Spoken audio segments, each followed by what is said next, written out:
திருச்செந்தூர் முருகன் கோவில் முன்னுள்ள கடல் பகுதியில் திடீரென்று 100 அடி நீளத்திற்கு பள்ளம் ஏற்பட்டிருக்கிறது. அங்கு கடல் அரிப்பு ஏற்பட்டிருக்கிறது. தற்போதைய அண்மை செய்தியை பார்க்கிறோம். திருச்செந்தூர் முருகன் கோவில் முன்னுள்ள கடல் பகுதியில் திடீரென்று 100 அடி நீளத்திற்கு பள்ளம் ஏற்பட்டிருக்கிறது. அந்த காட்சிகளை தற்போது பார்க்கிறோம்.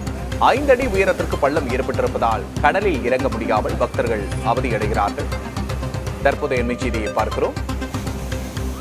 கூடுதல் விவரங்களை செய்தியாளர் சுடலைமணி செல்வனிடம் கேட்டு பெறலாம். வணக்கம் சுடலைமணி, என்ன காரணத்தினால் பள்ளம் ஏற்பட்டிருக்கிறது? கூடுதல் விவரம் என்ன?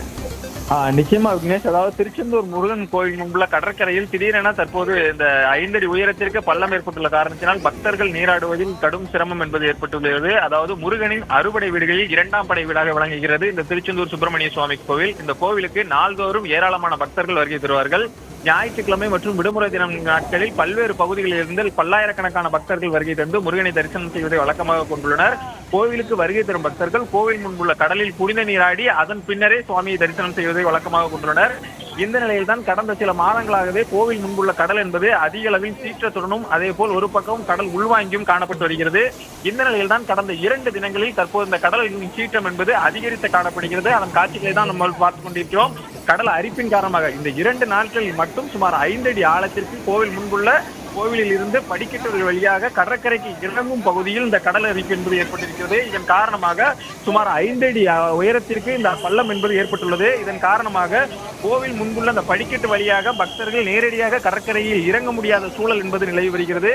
மேலும் கோவில் நிர்வாகம் சார்பில் பக்தர்களை பாதுகாப்பாக புனித நீராடுவதற்காக அறிவுறுத்தலும் தொடர்ந்து வழங்கப்பட்டு வருகிறது.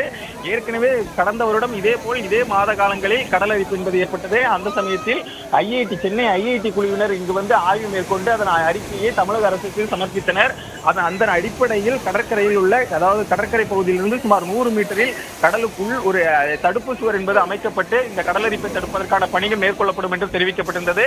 அந்த பணிகள் தற்போது வரை தொடங்கப்படாத நிலையில் தொடர்ந்து 2வது ஆண்டாக தற்போதும் கடலரிப்பு என்பது ஏற்பட்டுள்ளது. கடந்த வருடத்தை விட தற்போது இந்த வருடம் கடலரிப்பின் தாக்கம் என்பது அதிக அளவிலே காணப்படுகிறது. குறிப்பாக 2 தினங்களிலேயே இந்த கடலரிப்பின் தாக்கம் என்பது அதிகரித்து காணப்படுகிறது.